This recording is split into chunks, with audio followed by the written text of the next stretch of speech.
Assalamualaikum warahmatullahi wabarakatuh. Nahnu min firqatil khamsah sanasrahu lakum as-salatu jama' wal qasam. Alladzina a'danahum ismi Okan Ramdan Setiawan wa sahibi Ajis Mustafa wa ukhtina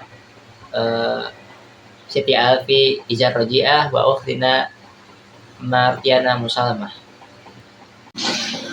Tafadhali mashkuran bisahibi wa ukhtina bisyarhil madah. Bismillahirrahmanirrahim. Fi qasri salati wa jami'ha wa yajuzu lil musafir ay mutalabbis. Faslun bisafir qasri salati arba'iyah la ghairuha min thunaiyah wa thulathiyah. Diperkenankan bagi musafir, yaitu orang yang sedang bepergian, untuk mengqasar salat 4 rakaat, bukan yang lainnya, yaitu salat 2 rakaat dan 3 rakaat. Wa yajuzu qasri salah arba'iyah bi khamsi syara'id. Salat qasar diperkenankan mengqasar salat dengan 5 syarat. Al-awwal ayyakuna safaruhu asyahasi fi ghairi ma'siyah. Yang pertama, perjalanan yang dilakukan bukan untuk maksiat. Wa syamilun lil wajibi ka qada'i dain, yang mencakup perjalanan wajib seperti untuk melunasi hutang. Walil mandubi ka silatir rahim, perjalanan sunnah seperti untuk silaturahmi. Wal mubahi ka safari tijarah, dan perjalanan mubah seperti perjalanan untuk berdagang. Amma safarul ma'siyah ka safaril qata'il tariq.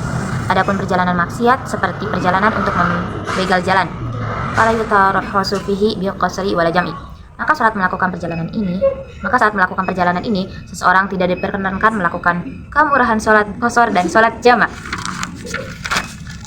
Atsani ayyakuna musafatuhu ay safar 16 farsahun. Kedua, jarak perjalanannya mencapai 16 farsah. Wa tahdidan fil asah, secara pasti menurut pendapat al-fasah. Wala tahsabu muddatul ruju'i minha, dan tidak dihitung jarak yang ditempuh saat pulang. Wal qadasa salasatu amyal, 1 farsah adalah 3 mil. Wal hina idzin famajmu'ul farasi 48 mila. Kalau demikian, maka seluruh farsah di atas adalah 48 mil. Wal milu arba'atun alafi khutwah, 1 mil adalah 4000 jangka kaki. Wal khutwatu salasatu aqdam, dan 1 jangka sama dengan 3 tapak kaki. Wal muradu bil amyal al hashimiyah, dan yang dikehendaki dengan mil adalah ukuran mil keturunan Bani Hashim. As-salif ayyakuna al qasid muaddiya lis salati ruba'iyah amal. As-salifu ayyakuna al qasid muaddiya lis salati ruba'iyah. Ketiga, orang yang melakukan qasar adalah orang yang melakukan salat 4 rakaat secara adat. Amal fa'itatu muhadzaran fala taqdha fihi maqsura. Adapun salat yang tertinggal saat di rumah, maka tidak diperkenankan diqodho secara qasar saat melakukan perjalanan. Al fa'itatu fis safar tuqdha fihi maqsuratu la fil hadar. Sedangkan salat yang tertinggal di perjalanan, maka boleh diqodho dengan diqasar saat melakukan perjalanan, tidak diqodho di rumah. Al-rabi' ayyanwiyal musafirul qasr. Keempat, seorang musafir niat melakukan qasar di salati ma'al ihrami biha, untuk melakukan salat beserta takbiratul ihram salat tersebut. Al-khamis alla ya'tamma fi juz'i min salatihi bimuqim. Kelima, orang yang qasar salat tidak bermakmum di dalam sebagian salatnya orang mukim. Ay biman wa yusalli salatu tammah, yaitu orang yang melakukan salat secara sempurna. Yashmalal musafir al-mutamma. Penafsiran seperti ini agar mencakup pada seorang musafir yang melakukan salat dengan sempurna. Shadaqallahul azim. Wa yajuzu lil musafiri an yajma'a baina sholati dzuhri wal 'ashri. Boleh bagi seorang musafir untuk menjamak takdim dan ta'khir di antara sholat zuhur dan asar. Fi waqti ayyuhuma sya'a, pada waktu yang telah dikehendaki. Wa baina sholat al-maghribi wal 'isya'i. Begitu pula juga dengan sholat maghrib dan sholat isya. Wa syurutu jam'i takdimi salasatun. Syarat jamak takdim itu ada 3. Al-awwalu ayyabda'a bi dzuhri qabla al-'ashri wa bil maghribi qabla al-'isya'i. Syarat yang pertama dimulai dengan sholat zuhur sebelum sholat asar dan sholat maghrib sebelum sholat isya. Al-thani niyatul jam'i awwala sholatil ula. Niat jamak di sholat awal bi an taqtarina niyatul jam'i bi taharrumiha, pada saat takbiratul ihram. Al-thalitsu al-muwalatu bainal ula. Yang ketiga, dikerjakan dengan cara berkesinambungan. Wa amma jam'u ta'khiru, dan adapun jamak takhir, fa yajibu fihi ayatuna bi niyatil jam'i fi waqtil ula. Maka di dalam pelaksanaannya wajib untuk niat jamak pada waktu yang pertama. ويجوز تأخيرها إلى أن يبقى من وقت الأولى. Syarat jamak takhir adalah berniat melaksanakan jamak takhir dalam waktu sholat yang pertama. Wayajuzu bil matari an yajma'a bainahuma fi waqtil ula minhuma. Diperbolehkan bagi orang yang bermukim melaksanakan sholat jamak zuhur dan asar ataupun maghrib dan isya tatkala hujan pada waktu sholat yang pertama. In balal matoru a'la thawbi wa asfalan na'li. Dengan syarat hujannya itu dapat membuat baju dan sandal menjadi basah kuyup. Saya Okan Rana Setiawan ingin menjelaskan tentang sholat jamak. Sholat jamak secara bahasa itu menggabungkan atau mengumpulkan. Secara istilah, sholat jamak diartikan menggabungkan dua sholat fardu atau dua sholat wajib pada satu waktu atau dikerjakan pada satu waktu. Contohnya kita sholat jamak duhur dan asar, atau kita sholat jamak maghrib dan isya gitu ya. Nah, bagaimana dengan sholat subuh? Sholat subuh itu tidak termasuk pada sholat yang bisa digabungkan gitu. Sholat subuh itu tidak bisa dijamak gitu. Tidak bisa digabungkan dengan sholat yang lain gitu. Sholat subuh tetap pada waktunya pengertiannya itu ya. Nah, setelah itu ada syarat dibolehkannya sholat jamak itu. Yang pertama itu dalam keadaan musafir atau dalam keadaan bepergian gitu, perjalanan gitu ya. Nah, itu baru boleh. Terus kemudian jarak minimal yang ditempuh itu minimal 84 km sampai 90 km. Itu baru boleh melaksanakan sholat jamak. Kalau misalnya kurang dari 84 km itu nggak boleh melaksanakan sholat jamak. Nah, selanjutnya itu tujuan kita bepergian itu tidak boleh untuk tujuan maksiat. Itu harus dengan tujuan yang baik atau kayak contohnya silaturahmi kepada saudara-saudara gitu. Itu boleh. Kalau tujuannya untuk bermaksiat itu gak boleh melakukan sholat jamak.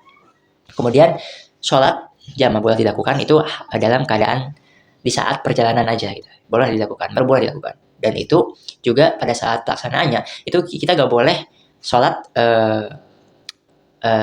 bermakmum pada orang yang bermukim gitu, pada orang yang enggak melaksanakan bepergian gitu atau perjalanan gitu. Itu gak boleh. Kalau kita misalnya mau bermakmum itu harus bermakmum pada orang yang sama dalam keadaan musafir atau dalam keadaan perjalanan gitu, bepergian jauh gitu. Itu baru boleh. Nah, kemudian ada jenis-jenis sholat jamak ya, yang ada yaitu ada dua jenis sholat jamak itu. Yang pertama sholat jamak takdim, yang kedua sholat jamak takhir. Sholat jamak takdim itu sholat dua sholat yang menggabungkan dua sholat fardu dan dikerjakan pada waktu awal atau pada waktu yang pertama. Contohnya kita sholat jamak sholat duhur nih dan sholat isya dan sholat asar ya. Nah itu dikerjakannya itu pada waktu duhur gitu ya, duhur ya. Nah, duhur dan asar pada waktu duhur, atau misalnya maghrib dan isya, nah itu dikerjakan pada waktu maghrib itu. Nah, kemudian yang kedua sholat jamak takhir. Nah, itu kebalikannya, sholat jamak takhir itu dilaksanakan pada waktu yang kedua atau pada waktu yang terakhir. Contohnya kita sholat jamak takhir duhur dan asar itu dikerjakannya pada waktu asar gitu. Atau contohnya kita sholat jamak takhir maghrib dan isya itu dilaksanakan pada waktu yang kedua, yaitu pada waktu sholat isya gitu teman-teman. Nah gitu, sekian penjelasan dari saya mengenai sholat jamak dan syarat-syaratnya dan penjelasan yang sudah dipaparkan tadi. Terima kasih. Ya, assalamualaikum warahmatullahi wabarakatuh. Di sini saya akan membahas sedikit tentang sholat qashar gitu. Sholat qashar itu adalah meringkas atau memperkecil bilangan rakaat sholat dalam sholat fardu gitu.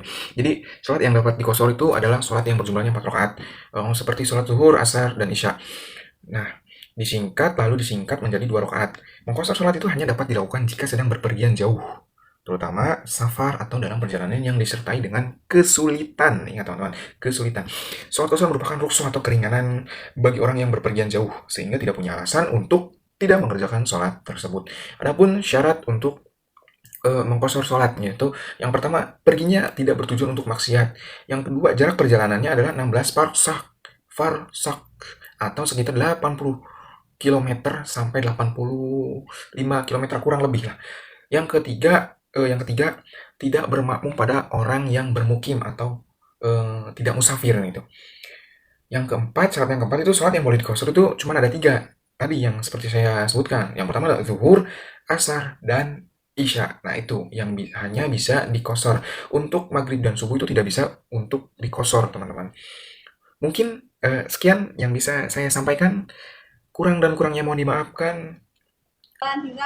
Jazakallah khairan katsiran. Sekian dan terima kasih. Arigatou gozaimasu. Thanks for watching, guys. Wassalamualaikum warahmatullahi wabarakatuh.